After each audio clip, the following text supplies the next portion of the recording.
श्री कृष्ण गोविंद हरे मुरारी, हे नाथ नारायण वासुदेवा। हे नाथ नारायण वासुदेव, हे नाथ नारायण वासुदेवा, हे नाथ नारायण वासुदेवा।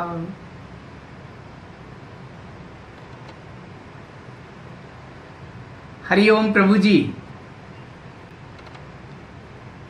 पिछले वीडियो में आपसे मन की बातें की थी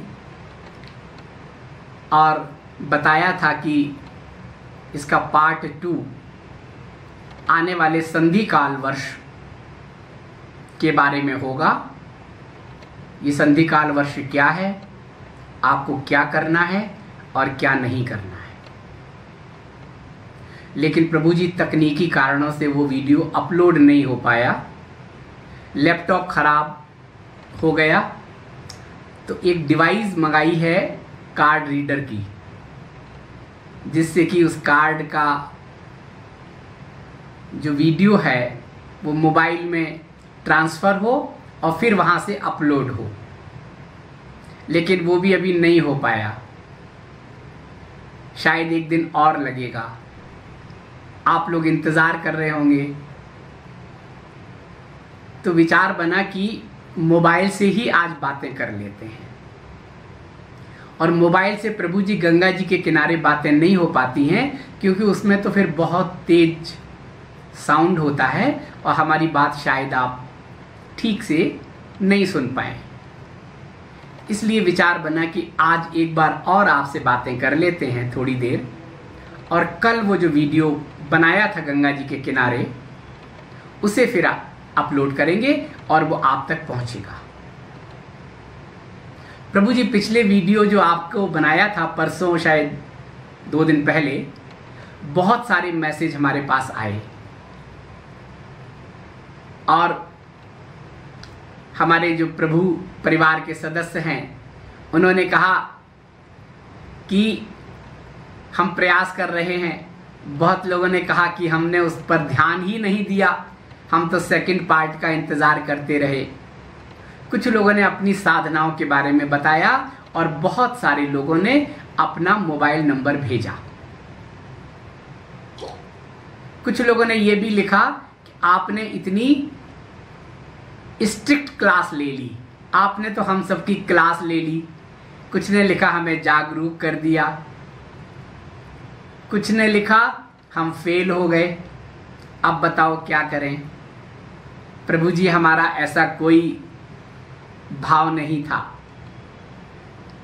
हम तो आपसे ये कहना चाह रहे थे, इतने दिन हो गए आपको हमसे जुड़े हुए और अब ये संधि काल शुरू हो रहा है। इस 1 वर्ष में आपके जीवन की दशा और दिशा तय होगी, इस देश के जीवन की दिशा और दशा तय होगी। इसलिए हमें जागरूक होना जरूरत है, हमें होश पूर्वक जीना है। हमने बहुत पढ़ लिया, हमने बहुत सुन लिया, हम कर भी रहे हैं, लेकिन अभी हमें नए सिरे से प्लान करना है कि हम क्या कर रहे हैं, क्या उसमें वैल्यू एडिशन करना है और हमें घर गृहस्थ में रहते हुए कैसे अपना जीवन चलाना है। प्रभु जी ये हमारा आपका संबंध नहीं है केवल। अगर केवल हमारा आपका संपर्क होता तो हम आपसे आपके मन की बातें करते रहते, जो आप चाहते रहते हम वही आपको बताते रहते। आप करें या ना करें, आकलन की भी जरूरत नहीं होती।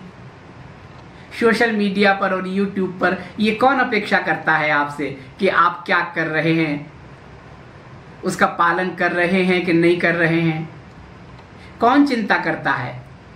लेकिन प्रभु जी ये हमारा और आपका संबंध नहीं है। ये बाबा जी से जुड़े हैं आप हमसे जुड़े हैं, हम श्री बाबा जी से जुड़े हैं, तो हमारा आपका ट्रायंगल त्रिकोण संघर्ष है। इसलिए अगर हम आपसे कुछ कहते हैं, बार बार कहते हैं आप ये करें नहीं कर रहे हैं, या आप टेस्ट में फेल हो गए हैं, फेल होने का मतलब सभी लोगों के लिए नहीं कहा, हमने कहा 10% लोग भी पास नहीं हुए। उसका कारण ये कि प्रभु जी, अगर हमने आपकी क्लास ली है ना, तो हमारी भी क्लास लेने वाला कोई है। बाबा जी कहेंगे हमसे कि तुम भी फेल हो गए, तुम्हारी क्लास के लोग अगर अच्छा रिजल्ट नहीं है तो इसकी जिम्मेदारी तुम्हारी है, हमारी भी जवाबदेही है। प्रभु जी, ये परिवार ऐसे ही थोड़ी बना है। आप बताइए, हम केवल आपसे बातें ही तो करते हैं, संवाद ही तो करते हैं, इसमें कोई बनावटी चीज़ें नहीं होती हैं, कोई ग्राफिक्स नहीं है, कोई म्यूज़िक नहीं है। गंगा जी के किनारे बैठ गए, अपने आसन पर बैठ गए, जहाँ हुए वहाँ बैठ गए, जंगल में बैठ गए और आपसे बातें कर ली और आप हमसे जुड़ते चले गए और आज 22,000 लोगों का परिवार है। इसलिए प्रभु जी, हमारी जवाबदेही है। हमने ये तय किया था कि 6 महीनों में, कोरोना काल जब से शुरू हुआ, 6 महीनों में आप लोग धीरे धीरे अपने आप को समझ लें, हमें समझ लें, हम आपको समझ लें, और उसके बाद ये संधि काल जो शुरू हो रहा है अक्टूबर से सितंबर तक, अक्टूबर 20 से सितंबर 21 तक, तो हम लोग कुछ प्रयोग करें, हम लोग कुछ ध्यान करें, घर गृहस्थ में रहते हुए हम परम पिता परमात्मा से जुड़ने का प्रयास करें। इसलिए इसमें 2 टेस्ट हुए थे। और प्रभु जी, जब हमने आपको वीडियो भेजा था परसों, तब वो सूक्ष्म शक्तियों से जुड़ने के जो सूत्र वाला वीडियो था ना, उसे 8,000 लोगों ने, 7,000 कुछ लोगों ने देखा था। और देखिए प्रभु जी, आप कहें कि क्लास ले ली, स्ट्रिक्ट हो गए, लेकिन प्रभु जी उसका असर तो हुआ है ना। इन 2 दिनों में ये वाला वीडियो तो जिन्होंने देखा, लेकिन वो सूक्ष्म शक्तियों वाला वीडियो 15,000 लोगों द्वारा देखा गया। यानी आप में से बहुत से लोगों ने उसको दोबारा देखा, मैसेज भी आए। और प्रभु जी, एक बात और बता दें कि क्लास होती है ना, तो क्लास में सेक्शन होते हैं, ABCDE, आप देखिए स्कूलों में होते हैं। और अब तो नया तरीका हो गया है कि जो बहुत पढ़ने वाले बच्चे हैं उनको एक क्लास में कर देते हैं और बाकी दूसरे में होते हैं, और टीचर से कहा जाता है इन पर ज़्यादा मेहनत करो और इनको आगे बढ़ाओ। लेकिन हमारी क्लास में तो प्रभु जी हर तरह के लोग हैं, 6 से लेके 12 तक के लोग हैं। सबकी अपनी अपनी स्थिति है। कुछ लोगों की बहुत अच्छी स्थिति है, कुछ लोग तो प्रभु जी जो हम कह देते हैं वही करना शुरू कर देते हैं। हम तो निमित्त हैं, श्री बाबा जी के जो निर्देश होते हैं वही करते हैं। और एक बहुत अच्छी बात है कि इस पुरुषोत्तम महीने में जो हमने आपको बताया था, आप लोग जो भी कर रहे हैं, जो भी ध्यान साधना कर रहे हैं, जो भी आपके सदगुरु हैं, जो भी आपके इष्ट हैं, उसमें 7 से 24 मिनट तक ये और ऐड कर लें। और प्रभु जी लोगों ने किया और उसको हमको मैसेज भी आए, बहुत सारे पर्सनल मैसेज भी आए। और हमने आपसे कहा था कि आप लोग अपना फ़ोन नंबर हमें भेज दीजिए, तो हम एक लिस्ट बना लेंगे और हो सकता है अक्टूबर में हम लोग किसी न किसी माध्यम से एक दूसरे से जुड़ जाएं। तो प्रभु जी करीब 1500 लोगों की लिस्ट बन गई है। उन्होंने ये भी लिखा कि क्यों जुड़ना चाहते हैं और अपना फ़ोन नंबर भी भेजा। पब्लिक नहीं हुआ, आप देखिए 1-2 नंबर होंगे, नहीं कमेंट सेक्शन में कहीं फ़ोन नंबर आपको नहीं दिखाई देंगे, क्योंकि उसको हमने डायरी में नोट करके डिलीट कर दिया है। और बहुत सारे लोगों की पर्सनल जो व्यक्तिगत समस्याएं हैं वो भी आती हैं यूट्यूब के कमेंट सेक्शन में, हम पब्लिक नहीं करते हैं। तो प्रभु जी बहुत अच्छी बात है कि पुरुषोत्तम मास में आप जो कर रहे हैं, पितृपक्ष में जो बताया वो लोगों ने किया। बहुत से लोगों ने प्रकृति से जुड़े, बहुत से हमारे प्रभु जी हैं उन्होंने पौधारोपण भी किया, दान पुण्य भी किया, एक नए सिरे से उसको समझने की कोशिश की कि श्राद्ध पक्ष क्या है। इसी तरह से पुरुषोत्तम मास को लोगों ने समझा और कर रहे हैं। हमारा कहने का मतलब ये है प्रभु जी, श्राद्ध हो, तर्पण हो, पिंडदान हो, इन सब का अपना अपना महत्व है। पुरुषोत्तम मास है, इस सब का अपना महत्व है। और हम जहां होते हैं, जिस समाज में होते हैं, उन समाज के नियमों का हमें पालन करना पड़ता है। कुछ लोगों ने कहा कि विदेशों में तो कोई कुछ नहीं करता है, क्या उनको मोक्ष नहीं मिलता है, क्या उनको मुक्ति नहीं मिलती है? प्रभु जी, हमें इसमें बुद्धि लगाने की जरूरत नहीं है। उनकी क्या स्थिति है उस चक्र में, जन्म के चक्र में, अभी तो हम आपको बताने वाले हैं अक्टूबर से पूरी प्रक्रिया इस सृष्टि की। उनकी क्या स्थिति है, हमसे वो कितना आगे हैं या पीछे हैं, हमें नहीं पता। उनका वहां जन्म हुआ है, आपका यहां जन्म हुआ है। अगर आप ये तर्क दें कि क्या उनकी मुक्ति नहीं होती, वो कुछ नहीं करते, तो प्रभु जी आपका भी वहीं यूरोप में जन्म होना होता, फ्री होते, अपने जीवन को अपनी तरीके से जीते, समाज के दूसरे तरह के नियमों का पालन करते। लेकिन आपका तो यहां जन्म हुआ है ना, और यहां भी अलग अलग स्थितियों में हुआ है। तो यहाँ के जो सामाजिक नियम हैं, जो सामाजिक परंपराएं हैं, उनका तो हमें पालन करना चाहिए। लेकिन हम तो ये नहीं कहते हैं कि आप लकीर पर चलें, बहुत कर्मकांडी हो जाएं, ऐसा नहीं कहते हैं। हमने तो बीच का रास्ता बताया है कि जिस समाज में आप रह रहे हैं, हम रह रहे हैं, हमारा जन्म हुआ है, उन स्थितियों से कैसे हम ऊपर उठें। बहुत से मैसेज आते हैं प्रभु जी हमारे पास, गृहस्थ जीवन, लोग यहां आना चाहते हैं, हिमालय आना चाहते हैं, घर को छोड़ना चाहते हैं, प्रतिकूल स्थितियां बहुत हैं, लगता है कि जिम्मेदारियों से मुक्त हों और आंतरिक यात्रा के लिए निकल पड़े। प्रभु जी, गृहस्थ में रहकर हमारे जो भी हाईवे के पहुंचने के रास्ते हैं, भक्ति मार्ग, ज्ञान मार्ग, योग मार्ग, वो सब गृहस्थ में रह के ही संभव है और एक ही जीवन में संभव है। वैसे तो हम जन्म लेते हैं, जीते हैं, मृत्यु को प्राप्त होते हैं और वापस पुनः हम जन्म लेते हैं, और जो हमारे कर्म हैं वो एफडी बनती जाती है और प्रारब्ध के रूप में हमारे सामने आते हैं और हमें फल मिलता है। और गर्भ में जाके हमें सब याद आ जाता है, हम आकलन करते हैं, ये करने गए थे और ये करके वापस आए, ये रह गया, अब ये दोबारा करना है। और विस्मृति इसलिए हो जाती है कि फिर तो सब बहुत आसान हो जाएगा ना जीवन।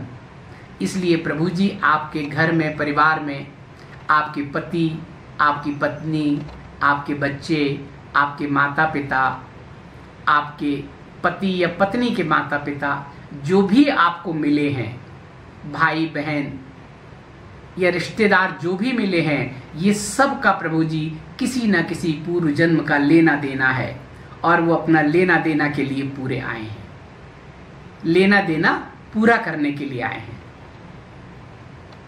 अगर ये बात हम समझ लें कि हमारा प्रारब्ध है, तब क्या है हमारे सामने, तब हमें पुरुषार्थ करना है कि हमारी नियति है, ये जो भी लोग हैं हमारे अनुकूल हैं या प्रतिकूल हैं, हमारे प्रारब्धवश हमसे जुड़े हैं, अब कैसे हमें इनसे अपना लेना देना पूरा करते हुए ऊपर उठना है और आगे बढ़ना है।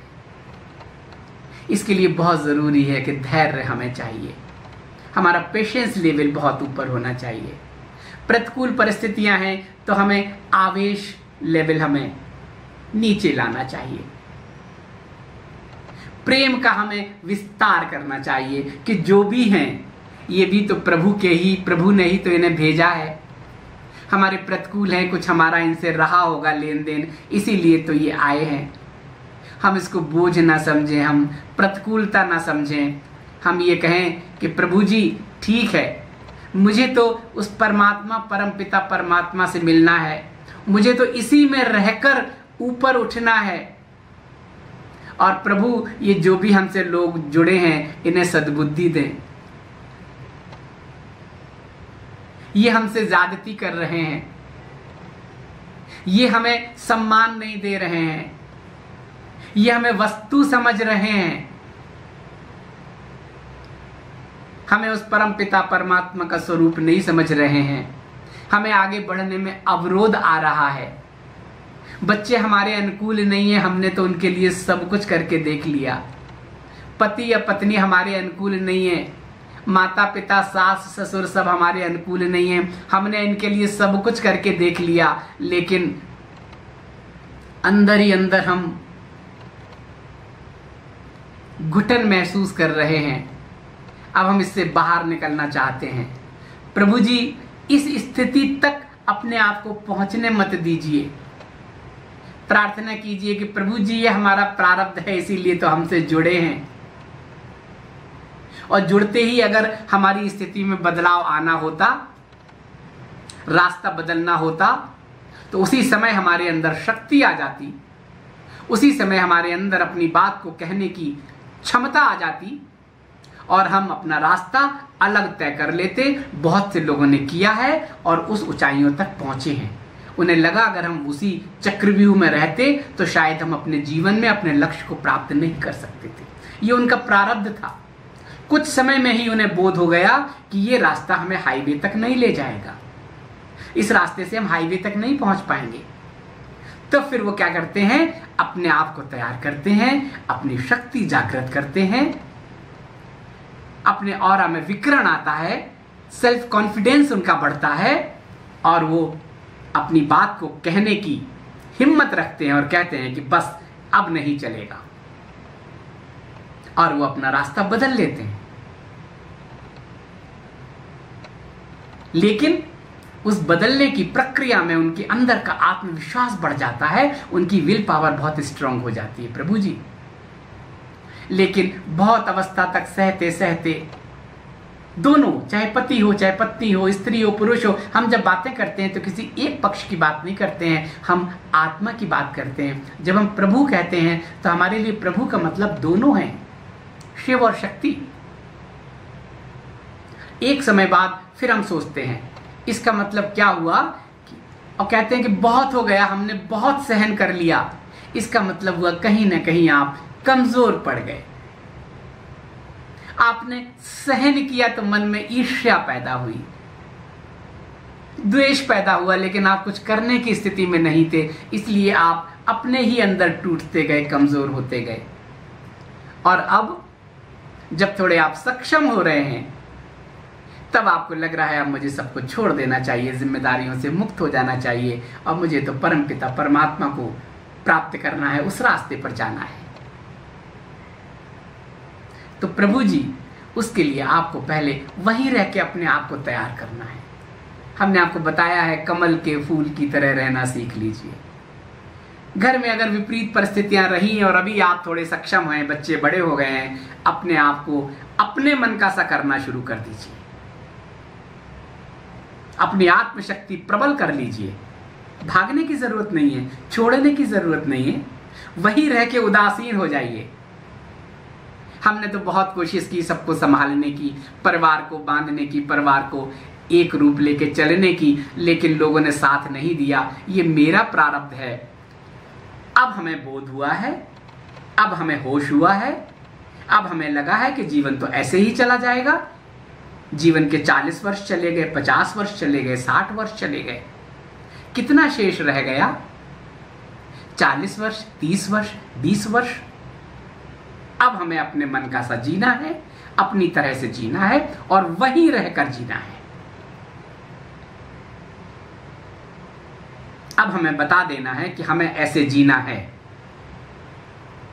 फिर अगर अवरोध आए सबका करते हुए, तब सोच लेना चाहिए अब हमें कुछ समय के लिए एकांत में जाना है। छोड़ना नहीं है, कुछ समय के लिए एकांत में जाना है, अपना चिंतन करना है, आत्मचिंतन करना है, आत्मनिरीक्षण करना है। लोग हिमालय में इसीलिए आते हैं, लोग एकांत में इसीलिए जाते हैं, अपना आत्मचिंतन करते हैं, आत्मनिरीक्षण करते हैं, और उन्हें लगता है कि हाँ ऐसे रहा जा सकता है। तब फिर वो निर्णय लेते हैं, क्योंकि उनकी वापसी जाने का मार्ग भी खुला होता है। लेकिन हम जब प्रतिशोध करके, ईर्ष्यावश, द्वेषवश जब हम एक स्थान को छोड़ देते हैं, कन्फ्रंटेशन हो जाता है, तो वहाँ वापसी का रास्ता नहीं होता है। फिर एकांत में आत्मनिरीक्षण में करते हैं, हमें अपनी भी कमजोरियां पता चलती हैं, तब वापसी का मार्ग नहीं रह जाता। तब लगता है कि जीवन हमें निराशा की ओर बढ़ते हैं, हम अवसाद में आ जाते हैं। इसलिए अभी जो समय है, जो कल वीडियो आप देखेंगे, अपलोड करेंगे, इस 1 वर्ष में ट्रांजिट फेज में हमें अपने आप को तैयार करना है, घर में रहकर तैयार करना है। और जो आज आप निर्णय आज लेने की सोच रहे हैं, 1 वर्ष बाद लें, तैयारी तो कर लें। हाईवे पर जाने की, स्थिति परिस्थितियों से ऊपर उठ के अपने धैर्य शक्ति को बढ़ाने के लिए, अपना आत्मविश्वास बढ़ाने के लिए तैयारी कर लें। 1 वर्ष 1 अक्टूबर से शुरू करते हैं। आज भी जो हम बातें कर रहे हैं, हो सकता है उसमें आप लोगों की कोई शंकाओं का समाधान मिले, हो सकता है इसमें आपके भी प्रश्न हो।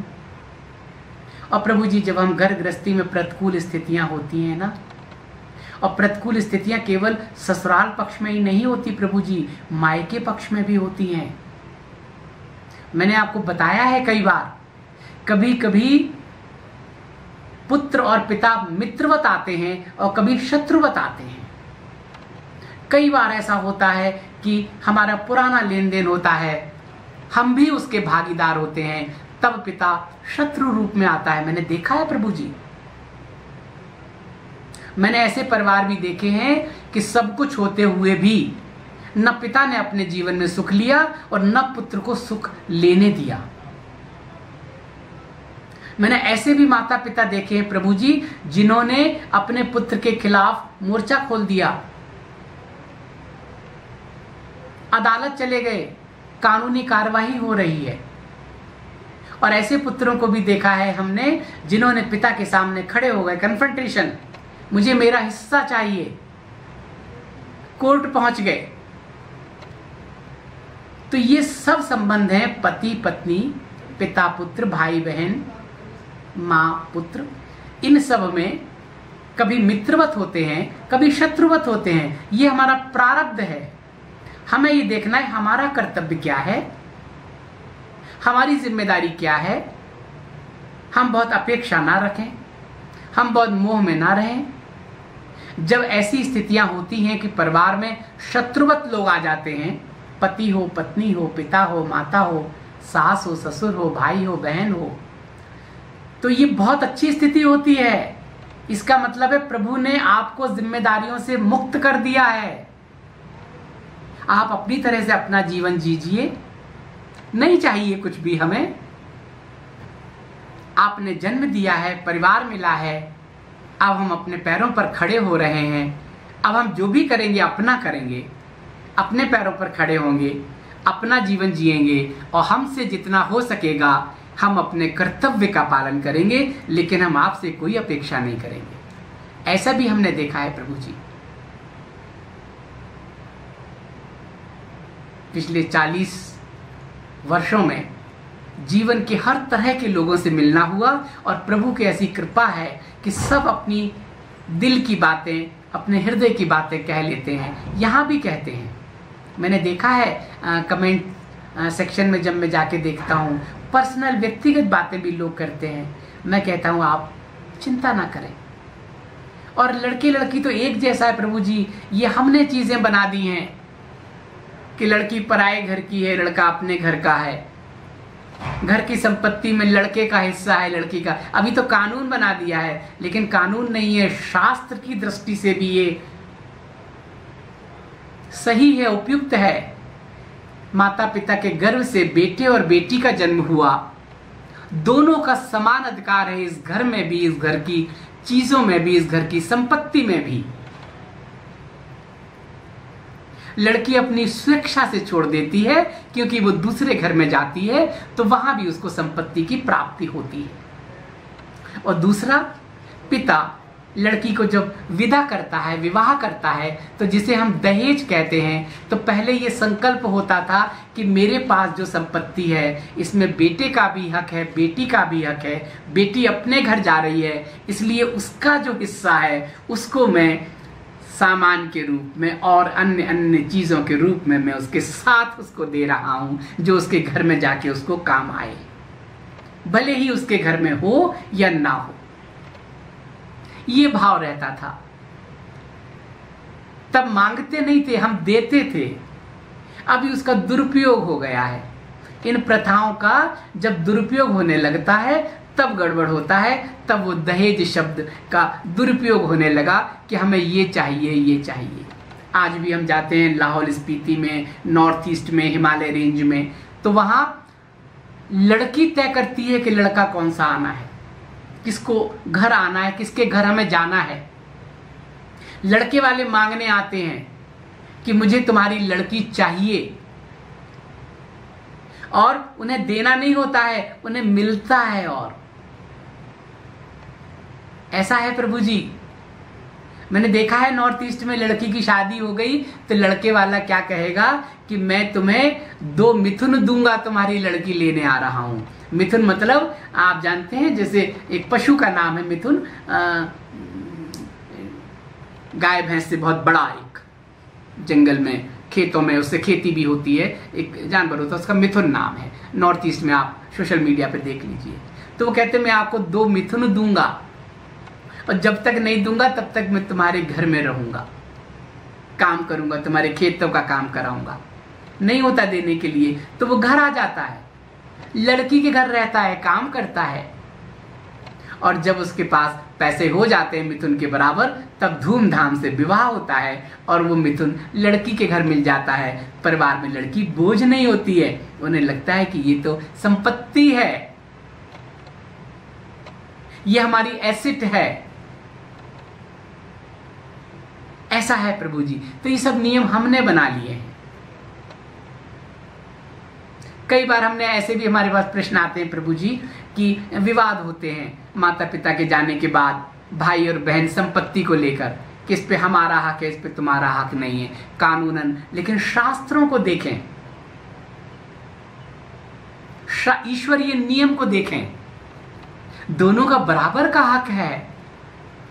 अगर दादा की संपत्ति है तो उसमें पिता के जो संतान होती है, पुत्री और पुत्र, दोनों का अधिकार है, और हमें उसका उपयोग करना चाहिए। अगर हमारे हिस्से में है तो हमें सोचना चाहिए कि ये प्रभु ने हमें दिया है, ये प्रभु ने हमें दिया है कि हम इसका सदुपयोग करें। मैं लड़की हूं लेकिन मेरे पिता ने, मेरे बाबा ने ये मुझे दिया है, मैं इसका सदुपयोग करूं, इसको समाज के लिए इसकी सेवा करूं। समाज का ऋण मुझे ऋण करना है। कई बार ऐसा होता है कि पति से तो नहीं प्राप्त होती, समाज का ऋण कैसे करेंगे, तो उसके पिता की तरफ से उसके पास संपत्ति होती है और उसका हक है। ईश्वरीय नियम है कि हम उसका उपयोग करें, समाज का जो ऋण है उसको अदा करें, सेवा करें। ये है प्रभु जी। लेकिन हम लोग क्या करते हैं, मोह में या और दबाव में, समाज के दबाव में, रिश्तेदारों के दबाव में, हम कहते हैं लोग क्या कहेंगे, लड़की संपत्ति में अपना अधिकार मांग रही है। नहीं प्रभु जी, आपका अधिकार है, शास्त्र के हिसाब से है, और शायद इसका उपयोग करके आप अपनी एक क्लास आगे बढ़ा देंगे, आप अपने प्रारब्ध का निर्माण करेंगे, आप अपनी एफडी बना लेंगे प्रभु जी। हाँ, अगर जरूरत नहीं है, हमारे पास बहुत प्रभु ने दिया है और हमारे भाई हैंड टू माउथ हैं, उनके पास खाने पीने की या अपनी आवश्यकताओं की पूर्ति के लिए नहीं है, तब हमें पहले उन्हें देना चाहिए। ये मेरा हिस्सा है, लेकिन तुम्हारे पास बिल्कुल कुछ नहीं है तो ये मैं तुम्हें दे रहे हूं। ये भी प्रारब्ध बनता है, ये भी एफडी बनती है। लेकिन कई बार हमने ऐसे भी देखा है, परिवार में सब कुछ होते हुए भी लड़की का हिस्सा है, क्यों देंगे हम, और चाहिए और चाहिए और चाहिए रहता है। हमें पता नहीं होता है, जाने अनजाने हम एफडी क्रिएट कर लेते हैं। फिर वही होता है कि जब हमारा पुनर्जन्म होता है तो शत्रु भाव से हमें पिता मिलते हैं, माता मिलती है, बहन मिलती है। हम कहते हैं हमारा तो कोई दोष नहीं है, लेकिन यात्रा तो चल रही है, शरीर ही तो बदल रहा है। अभी इस 1 वर्ष में हमें क्या करना है? हमें अपने शरीर की व्याधियों पर नियंत्रण करना है। हमारे शरीर में जो रोग है उसकी हमें दवा भी लेनी है, उपचार भी करना है और दुआ भी करना है। प्राणायाम करना है, ध्यान करना है, पुरुषार्थ करना है, अच्छे भाव रखना है, खुश रहना है, जो भी हालात हैं उसमें खुश रहना है। अलग हैं तो अलग रहना है, परिवार में हैं तो परिवार में रहना है। अगर हमने परिवार छोड़ दिया है, हमारी अपनी इकाई है, हम अपने एक स्थिति हमें, तो हमें उस स्थिति को मजबूत करना है। ये भी आपका प्रारब्ध है कि परिवार का लेन देन पूरा हुआ, स्थितियां परिस्थितियां हुई, आपको परिवार से अलग होना पड़ा, चाहे पुरुष हो चाहे स्त्री हो। अब हमें देखना है कि अब हमें क्या करना है, हमारी समाज के प्रति क्या जिम्मेदारी है, और हमारी जो पूरी एक जिम्मेदारी है वो हाईवे पर आने की है, परम पिता परमात्मा के मार्ग पर जाने की है। और आने वाला समय तो ऐसा ही आ रहा है प्रभु जी, 1 वर्ष है आपके पास ये संधि काल का, इसके बाद नहीं पता क्या शेप लेगी। और संधि काल के बारे में तो हम आपको कल बताएंगे, लेकिन हमें तैयारी तो करनी है, तैयार तो होना ही है। और कितनी अच्छी बात हुई प्रभु जी कि हमने आप लोगों से कह दिया कि आप लोग 2 टेस्ट में फेल हो गए। इसके बाद 1000 से 1500 लोगों ने कमेंट किए कि हम कोशिश तो कर रहे हैं, आप जो बता रहे हैं वो भी कर रहे हैं, लेकिन हमें नहीं पता कि इसका रिजल्ट का आकलन कैसे हुआ।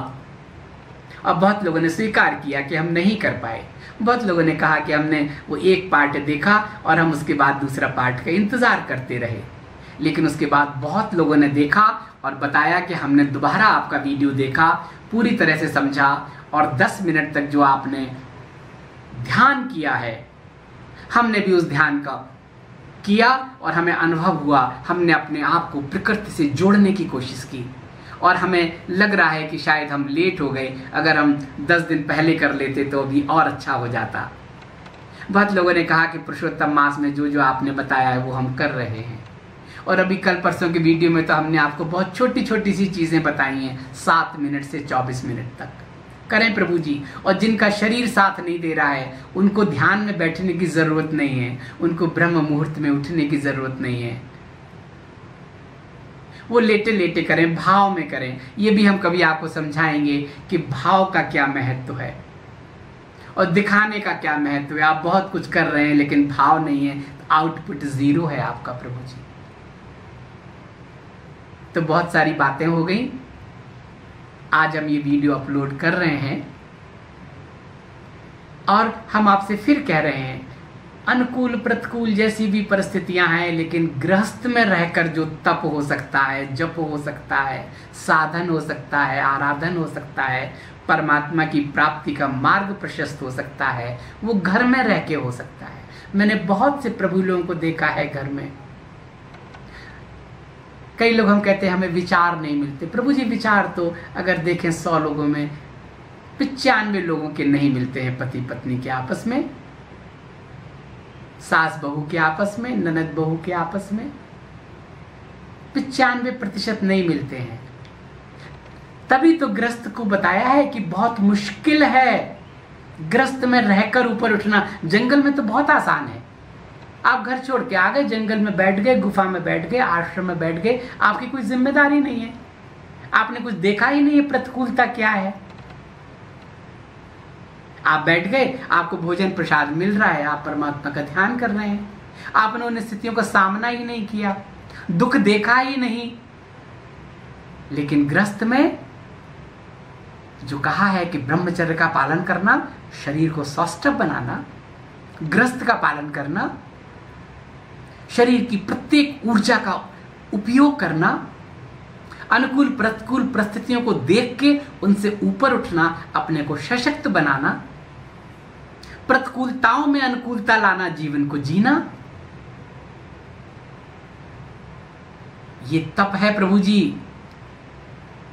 केवल गेरुआ वस्त्र वालों से पूछिए, मैंने तो 40 वर्ष अपने पूर्व आश्रम में रहते हुए इन सब आश्रमों में लोगों को देखा है। कितने कितने वर्षों की साधना के बाद उनको गिरते देखा है, उनके संयम को टूटते देखा है। लेकिन जो गृहस्थ से निकले हैं उनको ऊपर उठते देखा है, क्योंकि उन्होंने उस सारा कुछ देखा है, स्टेप बाय स्टेप। शिक्षा भी की, नौकरी भी की, गृहस्थ का पालन भी किया, परिवार को भी देखा, वानप्रस्थ लिया। फिर जो सन्यासी होते हैं उनको मैंने सीधे हाईवे पर पहुंचते देखा है। और जो घर परिवार को छोड़ के, जिम्मेदारियों को छोड़कर जो भाग जाते हैं, उसमें भी दो तरह के लोग हैं। एक डेस्टिनी है, प्रारब्ध है। मैंने आपको बताया था ना कि विवाह के बारे में जो बहुत लोगों ने पूछा कि मैं नहीं करना चाहता या करना चाहता, तो अपने को टेस्ट लेके देखो ना। अगर आपको घर में, परिवार में, संसार में, शादी में, विवाह में रस नहीं आ रहा है,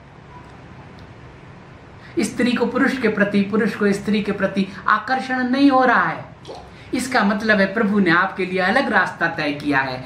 अब अगर आप सन्यास में जाएंगे, अब अगर आप घर छोड़कर जाएंगे, अब अगर आप जब तप करेंगे, तो आपके सामने कोई भी आएगा, आपको फर्क नहीं पड़ेगा, क्योंकि आप घर में रह के टेस्ट कर चुके हैं अपने आप को। उदासीन भाव आपके अंदर रहता है, फर्क नहीं पड़ेगा। आपके विकार आप पर हावी नहीं होंगे, वासनाएं उद्दीप्त नहीं होगी, क्योंकि आप तो देख चुके हैं घर में। और ऐसी स्थिति में अगर विवाह हो गया तो ना आप खुश रह पाएंगे, ना अपने परिवार को खुश रख पाएंगे।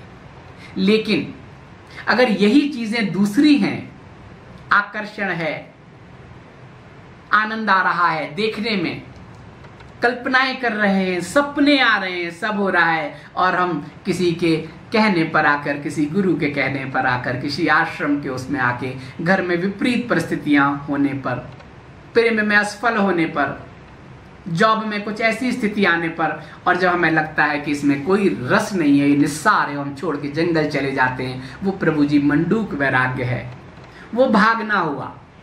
और वहां जाके जब कुछ समय बाद जब आप सामान्य स्थिति में होते हैं, तब आपकी जब इंद्रियां जागृत होती हैं, या प्रतिकूल स्त्री को पुरुष, पुरुष को स्त्री के जब उनके संपर्क में आते हैं, तो वही भाव दोबारा हो जाते हैं। फिर प्रभु जी गिरने में देर नहीं लगती है, ऐसा मैंने देखा है। इसीलिए गृहस्थ में रहकर जो टेस्ट होते हैं, गृहस्थ में रह के जो तप होता है, गृहस्थ में रह के जो साधना होती है, आराधना होती है, गृहस्थ का मतलब घर में रह के, जरूरी नहीं है कि शादी करके ही गृहस्थ होता है। घर में रहना, विवाह न करके घर में रहना भी घर में रहना हुआ ना। समाज में रह के, घर में रह के अपना टेस्ट करें, अपने को देखें, फिर आप तय करेंगे अब हमें क्या करना है। एक स्थिति के बाद सही गुरु मिल जाए, सही आश्रम मिल जाए, सही मार्ग मिल जाए, तो बहुत जल्दी आप हाईवे तक पहुंच जाते हैं। और नहीं तो फिर वही स्थिति होती है जो लोगों की हो रही है। इसके बारे में कभी हम आपको बताएंगे। तो प्रभु जी आज हमने फिर आपसे अपनी बातें कर ली कि गृहस्थ का तप सर्वोपरि है।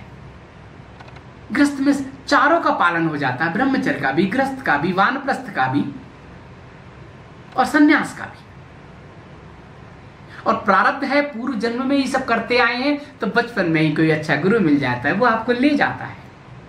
बचपन में ही आपके अंदर विरक्त भाव पैदा होता है, आप चले जाते हैं।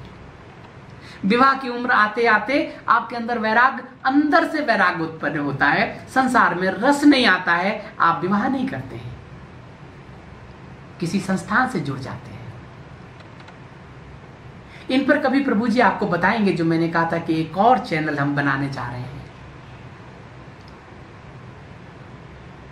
और उस चैनल का नाम रखेंगे शायद यात्रा कथा। कई लोगों के मैसेज आते हैं, फोन नंबर चाहिए, मेल चाहिए। प्रभु जी फोन नंबर तो हम आपको देंगे ना आगे, जब हम एक नया शुरू करने जाएंगे। लेकिन एक हम चैनल हमारा आए, हम 2 चैनल और बनाएंगे अलग अलग तरह के लोगों को जोड़ने के लिए। तो उसमें एक यात्रा कथा होगा, तो एक हमारी मेल आईडी है yatraKatha77@gmail.com। यात्रा YATRA कथा KATHA77 yatraKatha77@gmail.com। बाकी और भी आईडी हैं, वो सब खत्म हो जाएंगी, लेकिन इसको रखेंगे हम आप लोगों के लिए, क्योंकि इस नाम से एक चैनल भी शुरू करेंगे yatraKatha.com, और उसमें हम आपको यात्रा कराएंगे, तो अभी 2-4 दिन में हम आपको उसके बारे में बताएंगे और कहीं की एक यात्रा भी कराएंगे, तो आप लोग उससे जुड़ जाना। और मेल जिनको बहुत व्यक्तिगत बातें करनी हो, लेकिन प्रभु जी बहुत साधारण बातें जो मैं आपको सब बता ही देता हूं, उस तरह का सत्संग करने का ना पूछें व्यक्तिगत, क्योंकि सत्संग व्यक्तिगत अभी नहीं होता है, या तो 1-to-1 मिलने पर होता है या इस तरह से होता है मेल के द्वारा। हम आपके सत्संग की या वो चीजें, व्यक्तिगत चीजें, वो बताने का समय नहीं होगा। मेल में तो आपके व्यक्तिगत कुछ हैं, आपको कोई निर्णय लेना है, आपका कोई द्वंद्व चल रहा है, आपको समझ में नहीं आ रहा है आप क्या करें क्या ना करें, शरीर में व्याधि होती है तो आप डॉक्टर के पास जाते हैं ना, और मानसिक परेशानी है और चीजें हैं, आपको लगता है किसी से शेयर कर लें। अपने से तो शेयर करते हैं, और अब आप तो हमारे परिवार में शामिल हो गए हैं। तो ऐसी व्यक्तिगत, नितांत व्यक्तिगत, जहां आपको द्वंद्व हो, जहां आपको समझ में नहीं आ रहा क्या करें, जहां आपके अंदर निराशा का भाव हो रहा है, जहां आपको जीवन का बोझ लग रहा है, वहां आप अपनी बातें हमसे शेयर कर सकते हैं। यूट्यूब पे भी कर सकते हैं, मैंने तो आपसे कहा था, जो यूट्यूब का कमेंट बॉक्स है उसमें आप हमसे कर सकते हैं। हम आपको ऐसे जैसे अभी बातें कर रहे हैं ऐसे ही जवाब दे देंगे। हम किसी का नाम नहीं लेते हैं कभी।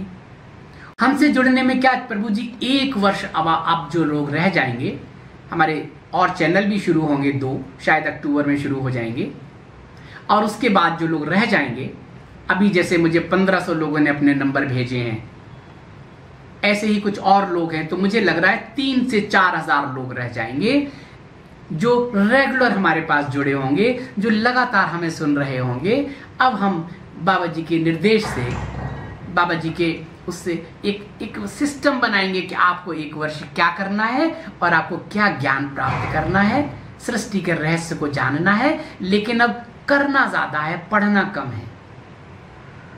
सुनकर कोई सूत्र लेके एक्ट करना है, कोई भी वीडियो देख के अपना विचार बना लेना है, उस पर बहुत ज्यादा बुद्धि नहीं लगानी है, क्योंकि अब हमें खुद करना है। और आप लोग जुड़े हैं प्रभु जी, इसमें बहुत अच्छे लोग हैं, कुछ लोगों की बहुत अच्छी साधना है, कुछ लोगों को बहुत अच्छे सदगुरु मिले हुए हैं, और कुछ लोग अपने सदगुरु और नाम मंत्र से बहुत अच्छी स्थिति पर पहुंच गए हैं। लेकिन उनको हो सकता है वैल्यू एडिशन कुछ मिल जाए, सपोर्ट सिस्टम मिल जाए। हमारे इस परिवार में नर्सरी के लोग भी जुड़े हैं, प्राइमरी के लोग भी जुड़े हैं, हाई स्कूल के लोग भी जुड़े हैं, और 12th के लोग भी जुड़े हैं। डिग्री में प्रवेश करने की पात्रता हो गई, ऐसे लोग भी जुड़े हैं। लेकिन कुछ अवरोध हैं उनके जीवन में, चाहे वो शारीरिक हो या और हो। उनके सदगुरु बहुत अच्छे हैं और बहुत आनंद में हैं, अपनी यात्रा चला रहे हैं, लेकिन फिर भी हमसे जुड़ गए हैं, बाबा जी से जुड़ गए हैं। क्यों? वैल्यू एडिशन के लिए, कि शायद कुछ और सपोर्ट मिल जाए, शायद उनकी आंतरिक यात्रा में गति मिल जाए। तो ऐसा है प्रभु जी।